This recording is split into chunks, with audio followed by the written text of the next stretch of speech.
Hollywood is no stranger to feuds and behind-the-scenes drama.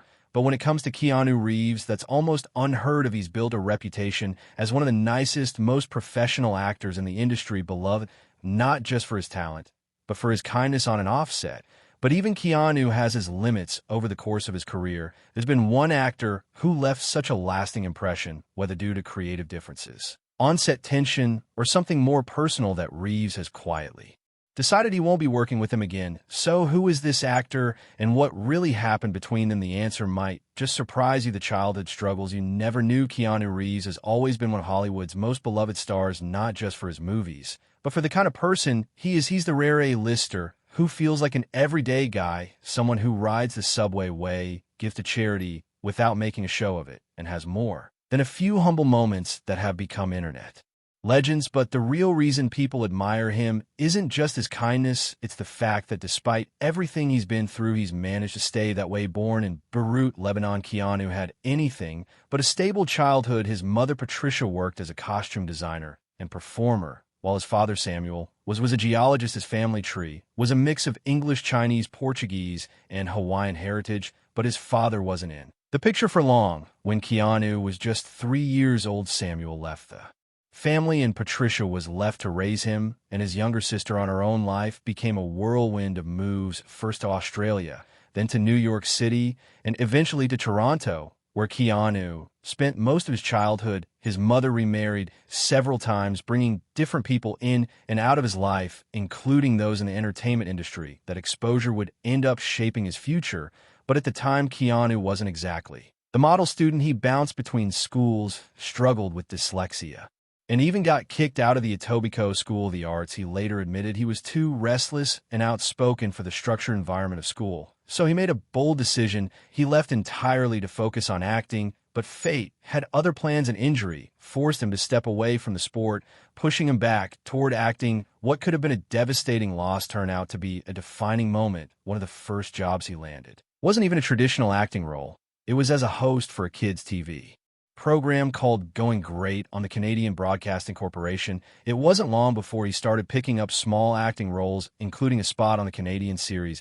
Hanging in that show became a launching pad for young actors in Toronto, and Keanu was one of the many who got their start there. His first ever role was a street kid who walked into a scene asking where to find the towels. From there, the jobs kept coming, even if they were small. A national Coca-Cola commercial gave him more exposure, and little by little, he was making a name for himself. The devastating loss that shook Keanu Reeves arrived in Hollywood at just 20 years old, full of ambition and ready to chase his dreams. But breaking into the industry wasn't easy, especially at a time when Hollywood was dominated by a rigid system that favored a certain kind of image. Almost immediately, he faced pressure to change one of the most fundamental parts of his identity. His name. His agents believed Keanu Reeves sounded too ethnic and might limit his opportunities. They insisted he needed a new name to land auditions, and for a short time, he tried to go along with it. He toyed with names like Paige Templeton III and Chuck Spadina,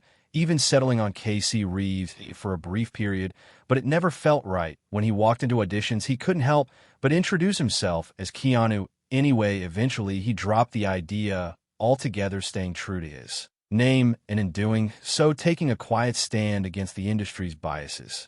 Had things gone differently, Hollywood might never have seen Reeves in a Matrix, John Wick, or Constantine.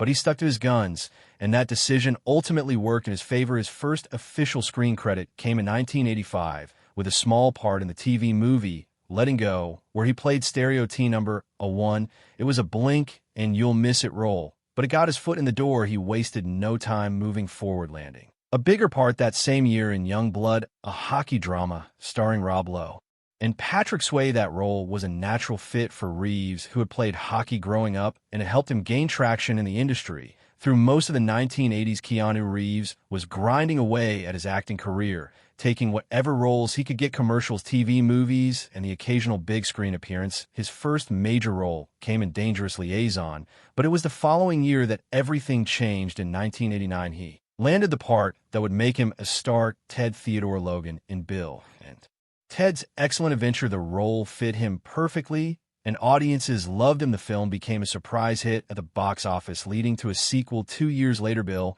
and Ted's Bogus Journey. didn't reach the same level of success, but it still pulled in solid number success, though didn't mean life was all smooth sailing in 1989. While filming Parenthood, he shared several on-screen kisses with Martha Plimpton, who just so happened to be dating River Phoenix at the time. No drama, though Phoenix got that it was just part of the job. In fact, instead of tension, the two actors formed a friendship that would only grow stronger in the years to come. They worked together in I Love You to Death in 1990, and then again in My Own Private Idaho the following year. That second film almost didn't happen for Phoenix, though his agent didn't want him anywhere near a story about street hustlers and refused to let him see the script director. Gus Van Sant knew the only person who might convince Phoenix to take the role was Reeves himself, so Reeves did what only he would do. He jumped on his 1974 Norton Commando motorcycle in Toronto and rode 1,300 miles to Florida, where Phoenix's family had a ranch,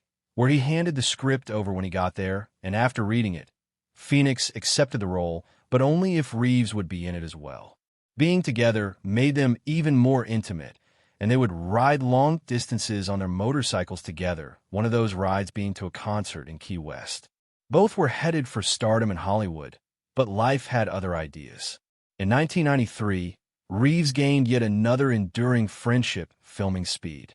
He and Sandra Bullock clicked right away, and their group of pals merged even more when Bullock's longtime friend Samantha Matties began dating Phoenix.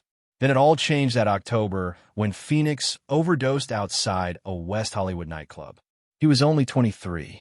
Bullock then remembered how much Reeves mourned. He was a reserved person, but this he could not keep to himself. Reeves then took a risky career step that almost cost him. Fox Studios was planning a Speed sequel, and he declined. The original film had been a huge success, but Reeves was not keen on returning. The choice wasn't appreciated by the studio, however, and they allegedly blacklisted him as punishment. Bullock reprised his role in Speed 2, Cruise Control with Jason Patric and Willem Dafoe, but Reeves instead took to the stage to play Hamlet in Winnipeg. It proved the correct decision.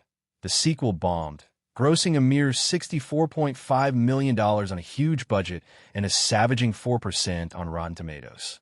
It is now cemented as one of the all-time worst sequels ever. Fortunately for Reeves, Fox Studios did not hold that against him forever. Keanu Reeves' eternal heartbreak started in 1998 when he appeared to have everything. His career was set to rocket with a sci-fi action film that would revolutionize the genre. He was touring in his rock band Dogstar, and to top it all off, he had just met a woman who seemed like the perfect girlfriend. Jennifer Sim, an actress and one-time assistant to director David Lynch, had gate-crashed a party to attend his band's performance, and the chemistry between them was instant. A few months down the line, their romance blossomed in an incredible way. Sim was pregnant. They were overjoyed, eagerly anticipating the arrival of their daughter into the world. But just when it seemed all was well, tragedy happened. Christmas Eve in 1999 saw Sim, 8 months pregnant, deliver a stillborn child. The heartbreak was unimaginable, and the mourning that followed proved too much for them to handle together. In weeks, their relationship collapsed. Reeves took that loss with him, never fully releasing it. Less than 2 years afterwards, there was more heartbreak.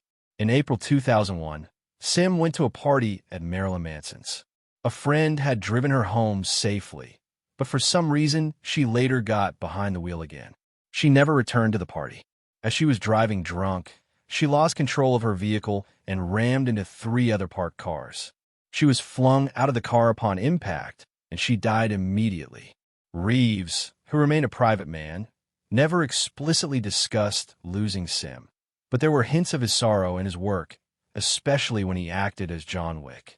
He once mused on how his own life experience informed the character, saying grief and loss never actually leave you. Instead, they hang around, becoming who a person is.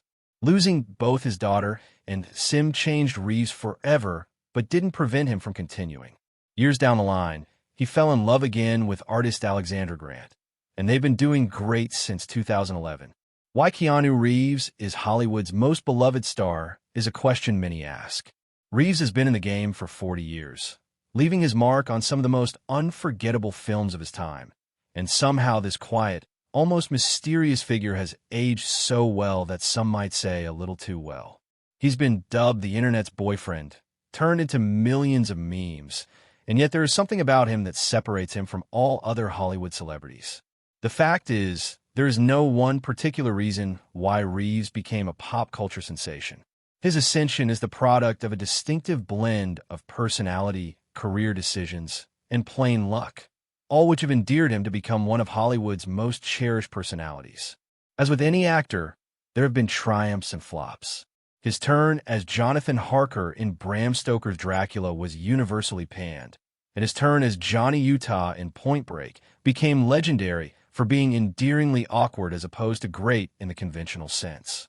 Critics have frequently referred to his acting approach as empty or weird, and in part, that was due to his early work, in which he consistently portrayed hapless, easygoing characters. And yet, incredibly, that very same approach to acting has served him well. He has impressed and infuriated audiences, and sometimes even both in the same film. As early as 2011, Film International noted his greatest asset as an actor was also his most contentious characteristic, his capacity to bring a character with little expression